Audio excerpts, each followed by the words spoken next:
खेल के मैदान में भी 7 न्यूज़ अवाम के साथ। PSL 9 के लिए 7 न्यूज़ मुल्तान सुल्तान्स का मीडिया पार्टनर बन गया।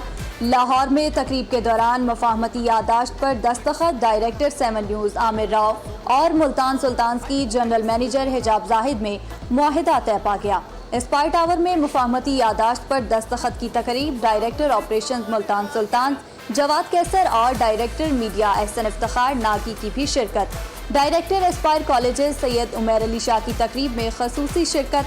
चीफ स्ट्रेटेजिक सेक्रेटरी चौधरी शजर अब्बास और CFO एस्पायर मोहम्मद शफीक भी मौजूद थे।